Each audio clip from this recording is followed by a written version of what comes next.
do, again, this is the whole analytical part of me, I have to give you a little bit of a history lesson. And that's on ancient Israel's welfare system. And now how it worked is that when the harvesters went out in the field, and the main grains were wheat and barley, how they would go through the field and harvest this is that the guys would go through, take a big old handful of grain with a hand sickle and cut it off, and then drop it on the ground. The women would then follow on behind them, pick up those piles, bind them together, and then place them in stacks or on donkeys or whatever, and they would come through and collect all those stacks later. Well, the way that this worked, again, because there wasn't any type of central government, God created the idea of gleaning. And this was part of actually the Levitical law. And what would happen is that anything that fell out of those piles, anything that was just on the ground, the workers had to leave where it fell. And what would then happen is that the poor were allowed to come in behind and pick up those individual pieces to take home for themselves so they'd have something to eat.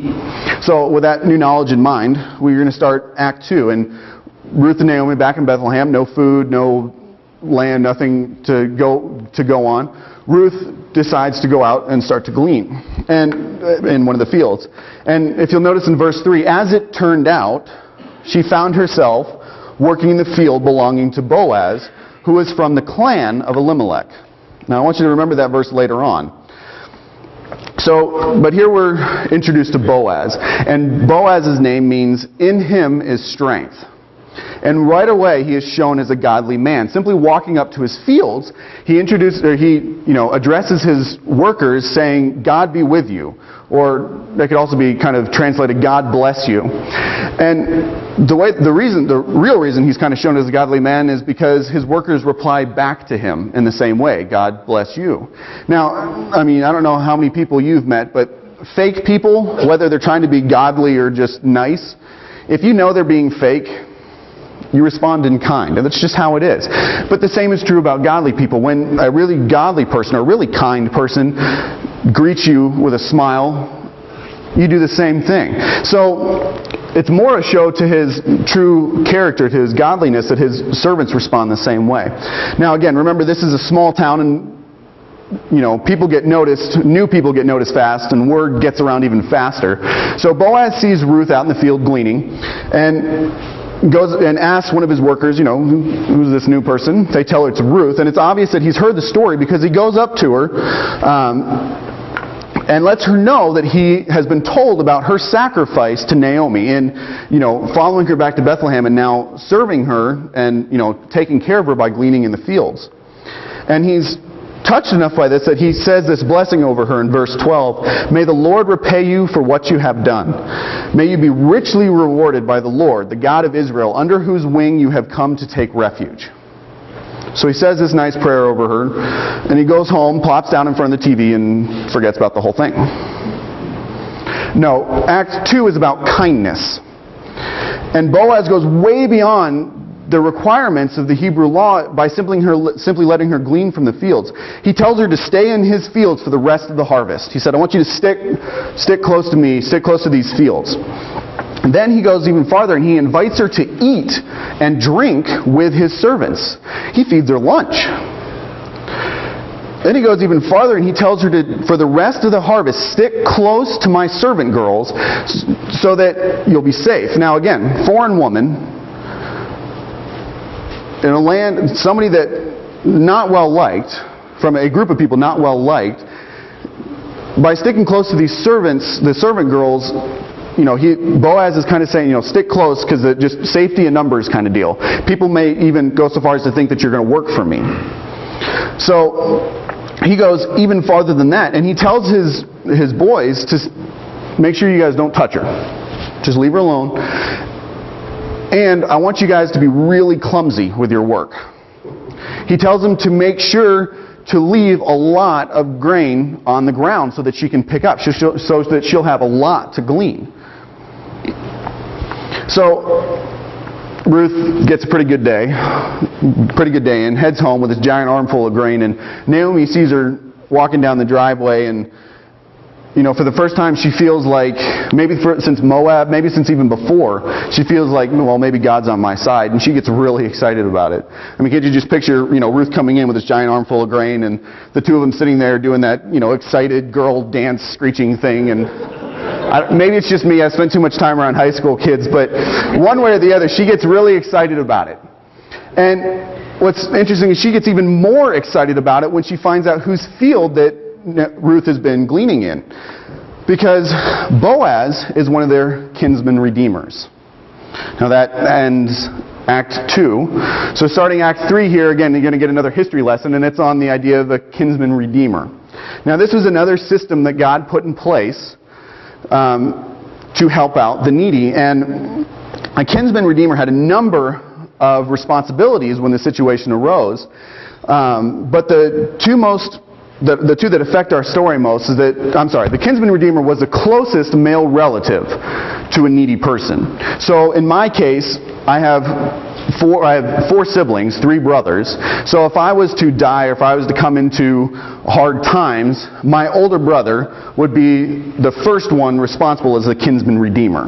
Now, let's just pretend that all 3 of my brothers are dead, and my dad's dead.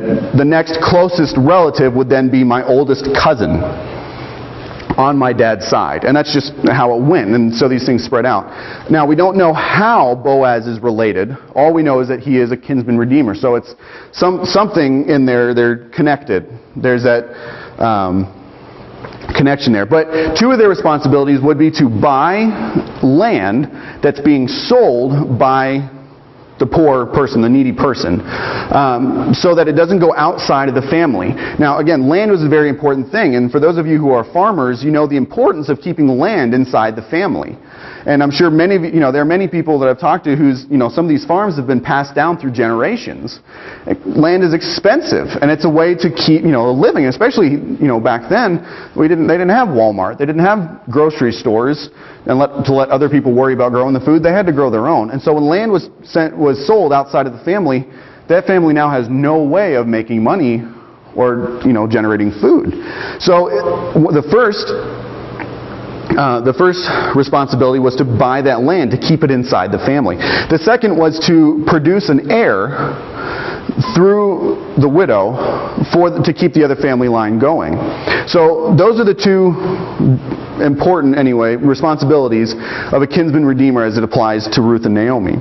So beginning Act 3 here, Naomi sees a way to survive. She sees how they're going to get taken care of. And so what she does, and we may even see it as almost an inappropriate gesture, but she tells Ruth to go to get all dolled up, get in her best clothes, get dressed up almost like a bride, and head over to where Boaz would be working in what was called the threshing floor. And they're preparing the grain. And she tells her, wait until he goes to sleep, and then curl up at the foot of his bed and uncover his feet. Now again, we might see this as almost provocative. I mean, she's almost crawling into bed with him. But this is actually the accepted custom for a woman to propose marriage. And it's actually, this custom still is in work in a number of cultures around the world. So, but anyway, Ruth does just that. And she goes up, she waits till Boaz is asleep and crawls down to the foot of his bed, uncovers his feet, and of course Boaz wakes up wondering who's there. And Ruth replies, and this is important, I am your servant Ruth. Spread the corner of your garment over me, since you are a kinsman redeemer. Now this statement is pretty important. We need to kind of break it down a little bit. And to start off with, the wording here is almost identical to the blessing that Boaz spoke over her in Act 2. When he said in verse whatever it was, the Lord, the God of Israel, under whose wings you have taken refuge. Now, the word for wing and the word for garment in Hebrew is almost identical. But even beyond that, the idea of spreading the garment over, or spreading the wing over, is this statement of, I need your protection. So Ruth is, in a sense, she's proposing marriage, but she's also playing on that, first the blessing that he gave her, saying, okay, God, you said God's going to be taking care of me. Well, can you help out with that? But and so at the same time, she's playing on that idea, the mentality of the kinsman redeemer. And that, it's your responsibility, we need you to take care of us. As, basically because Boaz would know the story between Ruth and Naomi. So she's saying, I need you to take care of us. Now, Act 3 is about moral character. And we see this righteous character of Naomi, Ruth, and Boaz all come through here. Now, there are sneakier ways for Naomi to have gone about this whole kinsman redeemer thing. Now, what she could have done was confronted Boaz in the town square. Now, the kinsman redeemer position was a very honorable position. In fact, it was almost desirable because of the whole community. There was so much honor that was put on that position, but there's also responsibility. I mean, if that's the only way that you're going to be surviving, if you lose your farm, is that your closest relative is going to take care of you, you're going to put a lot of importance on that position. So there's a lot of social pressure to fulfill that position. But she didn't do that. Instead, she went about it a very subtle way, and having Ruth do it this way so that no one would see this request, that it's not a very, it's not an open, forceful type of thing. She also could have had Naomi just jump right into bed with him. And in the morning, when everyone looked up, they would have seen Ruth in bed with Boaz, and what it, to them would have been as Boaz accepting her proposal for marriage. And then, again, he would have been stuck in that position. But she doesn't do that. She tells her to go about it the right way. Next, we see in verse 10 and 11, Boaz point out Ruth's character. And that, first of all, she's so dedicated to Naomi. She's serving her in, getting food and doing what she asks. She's obeying, what she's being told. But beyond that, she doesn't go after a guy for herself. She doesn't go after the rich guy, the hot guy, the powerful guy. She goes after the much older, and we don't know how much older, but Boaz makes the point that he's older, Boaz, for protection. And then we find in verse 14 that before the morning is over, before it's too light for anyone to see what's going on, she gets up and leaves so that no one can tell who she was. Now, that's, again, helping out two people there, because Boaz isn't put in a position, compromising position, but it also keeps Ruth's character from being questioned. She's sneaking away in the morning from this guy's bed, and what was going on? So it keeps her character above question. And then finally we see Boaz live up to his name in the position of kinsman redeemer. Because again, it's that responsibility, it's a privilege almost of being that redeemer. And Boaz knows that there is another relative who is closer to Naomi. And so he tells Ruth and makes the point that there's another man who's closer, so I have to offer it to him first. Because again, he'd be acquiring land, he'd be getting Ruth as a wife. There's a lot of perks that go along with it, and he knows it, as well as the honor that would be in there. But so he knows he has to present it to this guy first. And so that's why he tells Ruth, and Ruth sneaks out a little bit early. So in all, we see, the importance of the character. Act 3 is about that moral character. Now this brings us to Act 4, and again, you're going to get a little bit of a history lesson. And Act 4 takes place at the town gate. Now, in ancient Israel, the majority of people didn't know how to read or write. More than that, parchment, paper, was incredibly expensive. So the majority of legal transactions were done in the presence of witnesses, because the only way to hold a case in court was if you had reliable witnesses. Now this was an incredibly important position as a witness, as a credible witness, so much so that in the Ten Commandments, the commandment, thou shalt not commit, I'm sorry, where am I going here? Do not commit false testimony against your neighbor.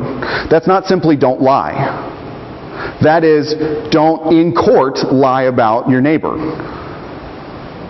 Because of how important this position was. A murder trial was the same lines. No one could be convicted of murder without a reliable witness. So it's a very important thing. So anyway, everyone knew that to find all of these reliable witnesses, you went to the main gate, because that's where everybody went. So it was just kind of the agreed upon spot where everyone would go. So this is where Act 4 takes place, is at the main gate, and Boaz goes down there and confronts this closer relative of Naomi about the situation, and he lets him know that Naomi